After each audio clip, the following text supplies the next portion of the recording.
Hey, Choombas. It is I, IARESMART. Choombas is friends, by the way. Because today, we're talking about Cyberpunk 2077. Yeah. So, very exciting game. It's a great game. And today I'm going to talk about it here on the channel. I've already done one video about it when it, just when it came out. But I've actually beaten the game now. So I want to talk about the game as a whole.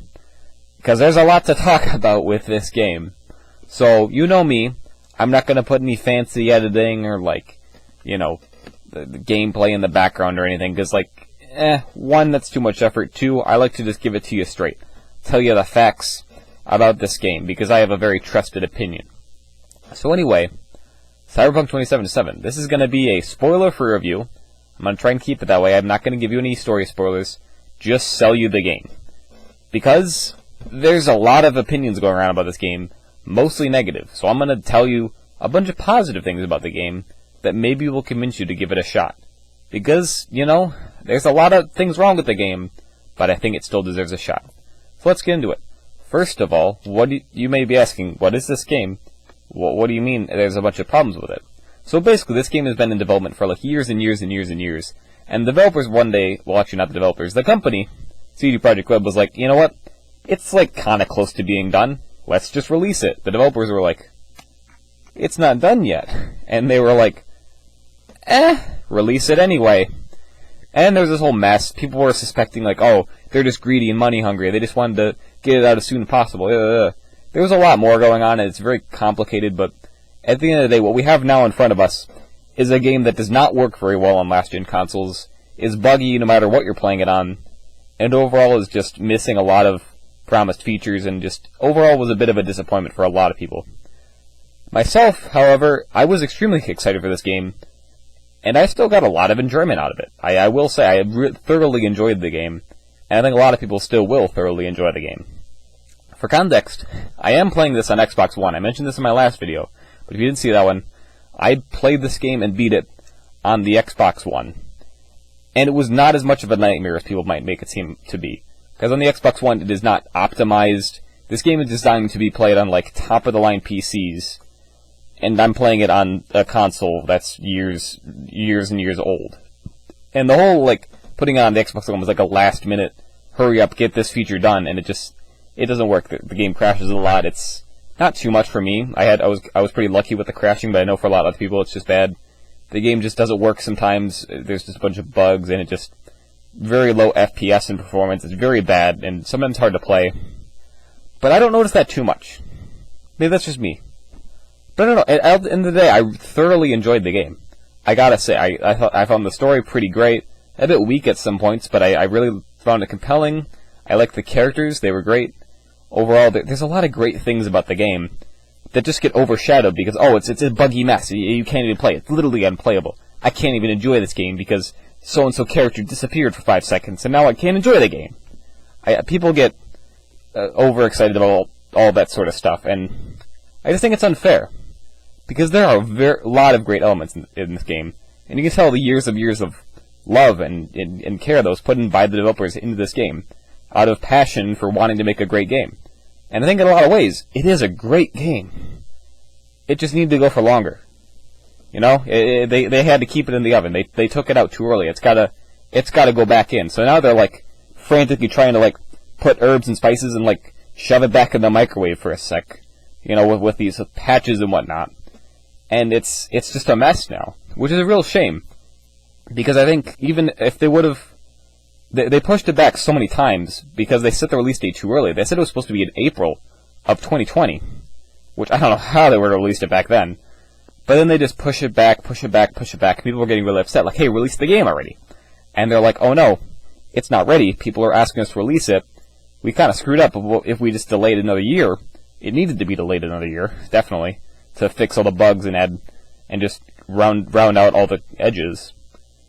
But they didn't let it go another year of development, and it just kind of, here you go, here's the game, not done yet, here you go, and then everyone's mad, because it's not done yet. So yeah, they were in a rock and a hard place, and it just didn't work out for them. So I feel really bad for the developers at CD Projekt Red, because they worked really hard on this game, and now people are angry at them, because the game's not done, but because they had to, they were, working as hard as they possibly could, from what I can tell. They were talking about like how they were crunching, they were like working overtime trying to get this game ready, and then all that effort you just put in, and now the game doesn't get received very well, and everyone hates it. That's gotta be awful, because these developers have been working on this game for like 8, 10 years? I don't even remember. It's been a long time. They've been working on this game, all the lead up to this moment where it just flops. It doesn't flop. It sold a lot of copies, but people were just mad at it. And I see a lot of people saying, oh, I'm going to hold off until after release, see how it is. And for those people, I would say, give it a try if you're interested. I mean, obviously, I'm not going to force you. It's still a $60 game. Buy it if you want. But if you're at least considering it, I would say it's worth a shot. Even if you're on an Xbox One like me, you can still play the game. You can still enjoy the game. You'll have a ton of issues, but if you can live through it like I can, yeah. For context, again, I played Fallout 76 through the beta and through launch. And boy, was that a mess. That was arguably one of the buggiest games of all time. The game did not work functionally. It was horribly broken. Worse than Cyberpunk, but because it was more of a niche thing that maybe people were into, it still got a ton of attention. You probably heard about the whole Fallout 76 fiasco. But over time, Fallout 76 now is a much better game. I don't think it's a perfect game. There's still a bunch of problems with it. But over the updates, they made it much better. A lot of the issues that were wrong with it, and just features that didn't make sense, are all better now. Fallout 76 is a great game now. I don't play it too much anymore because I'm kind of burned out on it, but still, it's still a great game. But we're not here to talk about Fallout 76. The point is, I'm used to buggy games. I can deal with them. I can work around it. I can be like, alright, game crashed. Well, relaunch it. I don't get like, oh, the game crashed. Grr, the game crashed. Why would I pay $60 for something that doesn't work? Grr. I'm like, well, didn't work. Just relaunch it. Maybe that's just the kind of person I am. I don't know. But I can just deal with it. But anyway, yeah, let's talk about some more good things about the game. So what happens when you get this game? You have 3 different ways to start the game. It's great. You get to choose the start. They don't alter the game too much, but it's just, it adds a lot more replayability value, because you can go back and start the game on a new character and start it a different way. So you don't have to do the same start over and over. The middle part is going to be the same, but then the endings are also, there's a ton of different endings you could try. That's another great thing. There are a lot of great endings, and they're all very different. I only got one ending, and I got a pretty good ending, if I'm being honest, but I'm not going to spoil it, because I don't want to spoil things. But there are a lot of great characters, too. And just like I'm going to talk about the music, man. I love music in video games, and just music in general. But music is a very important thing in video games that a lot of people forget about. The music in Cyberpunk. Oh, it is so good. There's so many good beats. Like, you get this heavy rock metal music in combat. It just gets you pumped up, like, pew, pew, pew, pew, pew. It's so good. It's just really good. Really good combat music. And there's a bunch of radio stations with a lot of variety, too. Like, a lot of different choices you can have of what kind of music. There's music around the world, it's just ambient. And then there's also, like, at the end of the game, there was a really good, like, violin solo or something. I don't know what it was. It was really great. Really added to this scene, but, no spoilers, obviously. I can't talk about that. But it was really good. The music is very underappreciated, I would say. Very great soundtrack. And the characters, yeah, there were a lot of great characters. Especially with Johnny Silverhand, which is played by Keanu Reeves, which literally everyone knows that. Cyberpunk 2077, first people think of like, oh yeah, that's the Keanu Reeves game. So basically, he follows you around everywhere. Not really follows you around, but like, he's in your head. But like, and that's not a spoiler, by the way. They tell you that in the trailer, and like, pretty much all the promotional material is that this guy named Johnny Silverhand is in your head, and you gotta get rid of him.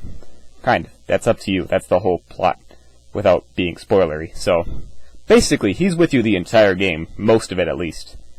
And he comments on stuff, and towards the beginning of the game, I'll be honest, I didn't like him. I wasn't a fan of him. I was like, he's just here, he says, haha, V, you're stupid, and you're like, shut up, Johnny. And then, towards the end of the game, you actually, I'm not spoiling, but I really liked his character towards the end.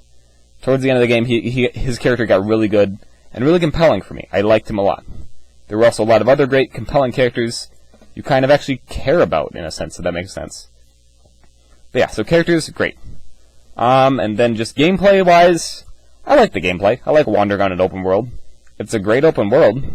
There's a ton of stuff to do. Don't even get me started on like quests and all the side missions you can do. There's a lot of great stuff if you're looking for quests and side missions. And those will actually affect your story a lot. Not in just like, oh cool, I did a job, I have more money to buy stuff, but like, depending on what side quests you do, you will get different endings.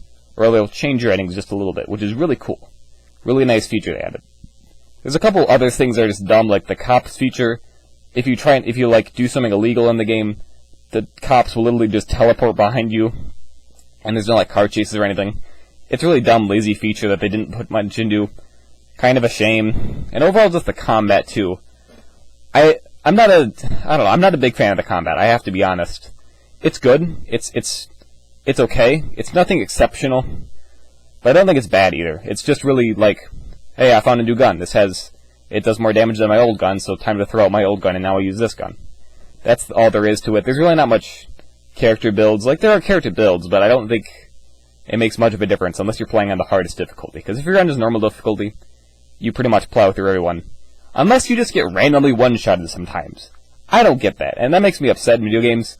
I'm just like, in combat, I'm taking out all the enemies easily, and then there's just one guy who has the god pistol and just shoots me. And I die instantly, and I have to reload my save. And you can't save in combat. It's the weirdest. There are a lot of annoying things about the game, don't get me wrong. But at the end of the day, I had fun in the game, and I got a lot of hours of playtime out of it. And I thoroughly enjoyed it. I will say, it was a pretty great game, and I'm definitely going to play more of it, try and get some more endings. But overall, yeah, the point of this video is, there's a lot of negativity around the game, and I want people to make up their own minds. So I want to be a voice of positivity around this game, because there's a lot of negativity around this game, and it's a really great game at the end of the day, you know? It's a beautiful game, just buried under a pile of garbage. If you can dig through that garbage, you'll find, hey, this game's alright. So if you're willing to dig through some garbage, I'd recommend giving Cyberpunk 2077 a try, because it's a pretty great game. So I hope you enjoyed watching this video. I've been IARESMART. This has been my review of Cyberpunk 2077 by CD Projekt Red. And yeah, hope you enjoy the video, and hope you try out the game. Bye everyone.